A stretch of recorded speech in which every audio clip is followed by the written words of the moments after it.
Hi, Armoured Pants here, and I have another video for you in the Russian line. This is the Tier 7 tank destroyer, the Su-152. This is actually a review that I was asked to do on channel, and happy to do that for you subscribers. So we're going to have a look at blitzhanger.com, have a look at the tech spec. Now, this tank is historically an iconic tank. It actually fought in World War II.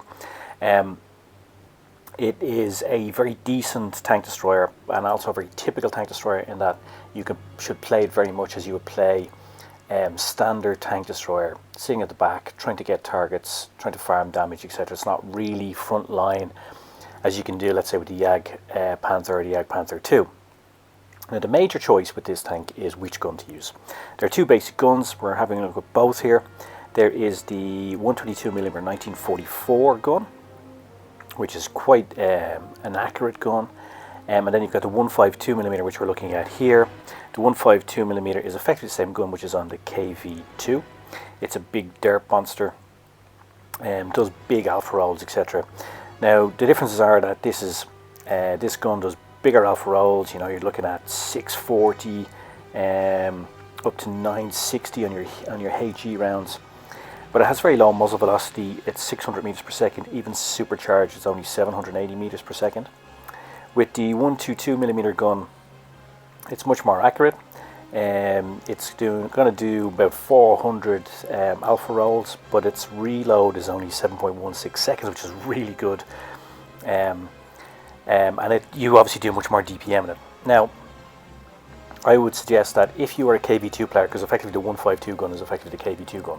If you're a KV2 player, you're a good KV2 player, then you will really enjoy the derp gun on this.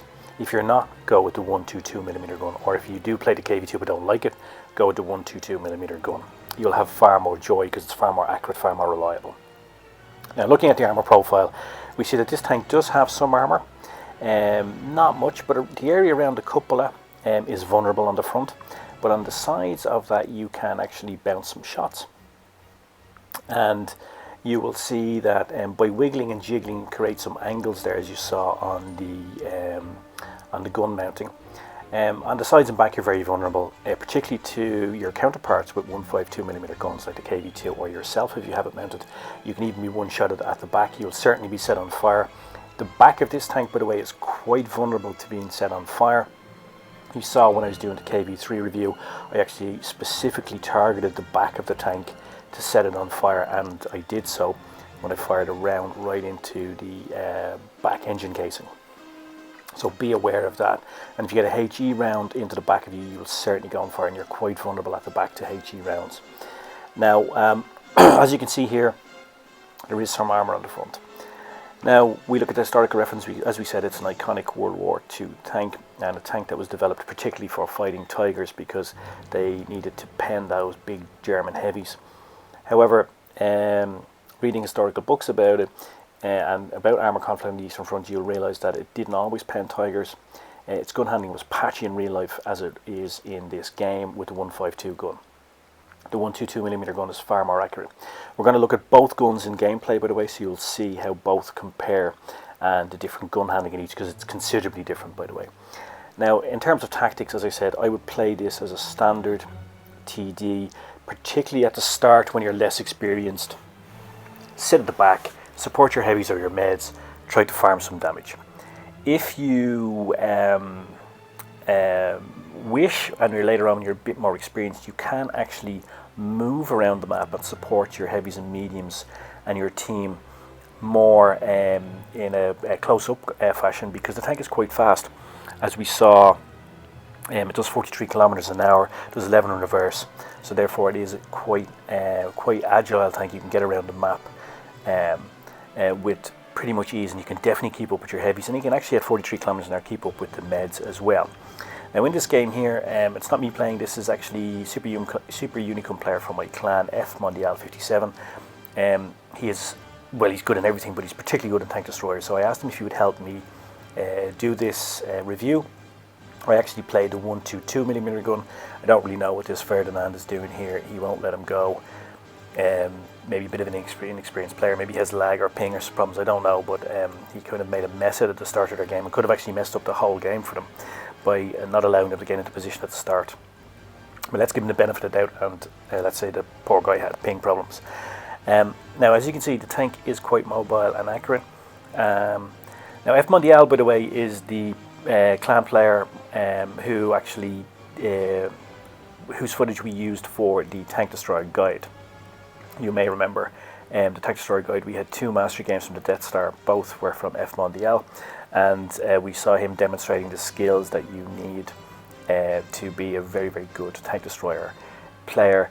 You know, the decision making, adopting sniping positions, moving from sniping position to sniping position, deflection shooting, extremely important, particularly when you've got a really low muzzle velocity gun like this. All the skills that we discussed. So he's a very good Tank Destroyer player. I asked him if he could help me with this. He didn't have this tank, so he just went and bought it. And he was good enough to help me do the review. So, you know, fair play to him and hats off. And he's one of the many great blokes that we have in 101 Clan. Now, you saw there the bounce he got. That's because he fired and moved back and angled and got the bounce off the IS there. So, this is what we were talking about in the tech spec. You can actually get decent bounces on this tank, particularly if you move around after firing.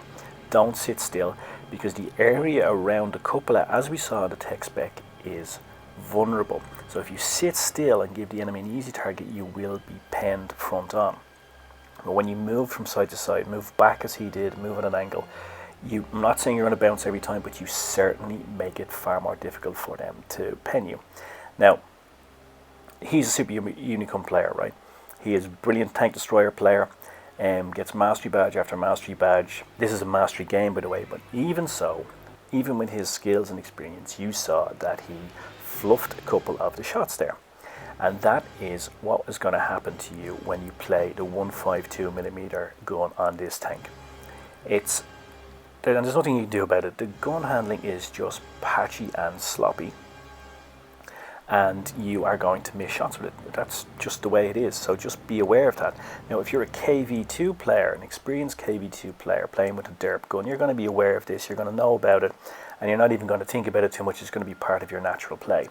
But if you've just gotten this tank and you haven't played a KV2 before, or big derp guns, this is going to come as a surprise to you, and it's going to lead to a lot of frustration. So just be aware of that. So this is why I'm saying, if you are not an experienced derp gun player, then use the 122mm gun, because it is far more accurate, far more reliable, far less patchy. In fact, for a Russian gun, it's actually very accurate. And you'll see the difference in the next game we look at, where I play the 122mm gun. Now, you can see there he did the right thing. He got isolated by a medium tank. But the traverse speed on this is not bad at all. It has almost 32 degrees of traverse. And you saw that he was able to back up, keep the most vulnerable part of his tank, which is his butt, safe.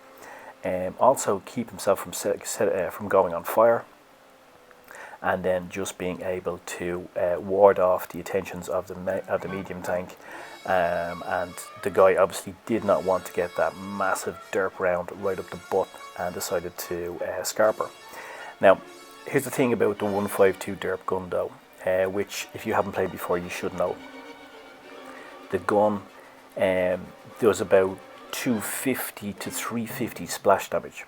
Therefore, if you have a red tank, an enemy tank, which is below 350 or certainly below 300, load up a HE round and fire it, and you don't have to aim really at any particular part of the tank. Hitting it anywhere will take it out, as you saw with those 2 last shots from F Mondial. So there you go.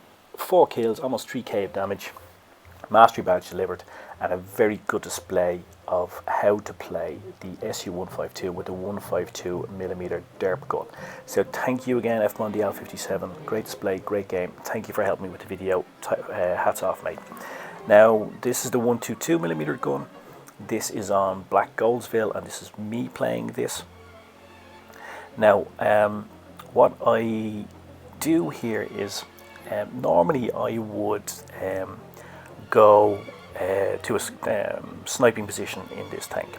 However, having looked at the setup, And as we've discussed before, checking the setup is key to success in Blitz. I've checked the setup. There's a significant amount of meds and lights on each team. And I think that we're going to get into a med to light battle, fast mover battle at A. So that's why I decide to move to support my meds there, to bring in my big gun with its big alpha rolls and my fast reload in to support them. Now, as it happens, the Reds split their meds and lights, going to A and B, looking for fast captures. And actually, that probably puts them at a disadvantage later on in the game because they've lost one of their light tanks early on. So he's a Chaffee here who goes to A. He's split off from the main group and he gets isolated. And unfortunately, he just gets taken out. Poor guy doesn't have a chance. You see there, just on my first shot, the difference between the derp gun and the 122mm gun, by the way, which is a pretty big gun in itself anyway. The aiming time, the accuracy, you know, is significantly different. The gun handling is much better on this. Of course, you're not going to do your single shot, single kill, one shot, one kill. You're not going to have enjoy the experience of single shotting a full health tank. But if you're not an experienced derp player, then go with this gun, because you're going to see in this game, and another demonstration there in taking out the KV2, just how accurate the gun is on this tank, and the reload is fantastic when you consider that you can do on average 400 alpha per shot. The reload of just over 7 seconds is phenomenal. And just look at how accurate the gun is. You wouldn't be able to do that with a derp gun. It wouldn't even have aim. The aiming circle wouldn't even be halfway onto the target at that point, and it just would have fired way over him. But with this gun, it's really accurate, and you can do significant damage. And I'm just farming damage here. I switch up to APCR because I want to make sure of that kill. And back to AP. And now I'm on the back of the Arl. You see there just how accurate the gun is. You need just the smallest amount of time and the smallest of targets to pump in damage. I'm going to clear off the Arl now. Now we're in a 2v2 situation. Now I have fast moving tanks either side of me, and this is not a good position to be in any turretless tank destroyer. So I decide to be aggressive, push on. I want to clear one of them so I only have to face a danger on one side. 2v1 now, clear him off. Now I'm going to use his burned out Hulk to give me protection on one side, back up, hide my butt, and even though the Dracula is perhaps one of the most mobile tanks in Blitz, I am giving him no space to get around me, and I'm able to clear him off. I used the rock behind me to protect my vulnerable butt, the Hulk of the other red on the side to protect me, so I just gave him very limited options. And there we go, Resonate Medal, 7 kills, 2.7k damage, first class mastery badge, and a pretty good game. And I think that this game demonstrated the difference between the guns. The lower aiming time, the faster reload, the far more accurate gun that's on the 122. But then of course, I didn't get a mastery badge, F Mondial did. But you know, just the difference between the guns. And as I said, if you are inexperienced with derp guns or don't like the KV2, haven't played it, go with the 122 on this. You'll find it far more rewarding. If you are a KV2 master and love derp guns, then load up the 152 and just enjoy reaping and wreaking havoc. So there we go, first class mastery badge with a 122. Now let's have a recap. This is a good TD. It's typical tank destroyer to play. When you're inexperienced, sit back and farm, but as you saw, when you are more experienced, you can move up with your meds and heavies. There's a choice of guns. There's a big decision. It's 152 derp or 122mm normal gun. The 152mm is far more fun, right? But the gun handling is far more patchy, as you saw. It's really difficult. But if you are a KV2 player, because it's basically the same gun, the same handling, then you load it up because you're going to enjoy it, right? But if not, the 122mm gun is effectively better gun, higher DPM, etc. It's better reload, and it's far more accurate. And the gun handling is actually pretty good on the for a Russian tank. Both can perform, as you saw. Both good games there. Both different sort of game styles, but both can perform. So the choice is yours. But as I said, simple rule of thumb: if you're good with KV2 or love derp guns, then derp away. But if you are not good with derp guns or don't like the KV2, prefer more accurate guns, then use the 122mm. It's far less frustrating and far more accurate, far more reliable. Now the ISU 152 is next, another fantastic tank destroyer. But play this, get good with it, get familiar with it, and then we'll move up and there'll be a full review on the ISU 152 as well. So cheers, thanks for watching, I hope you enjoyed it, I hope you found it useful, and I guess all that remains for me to say is pants off.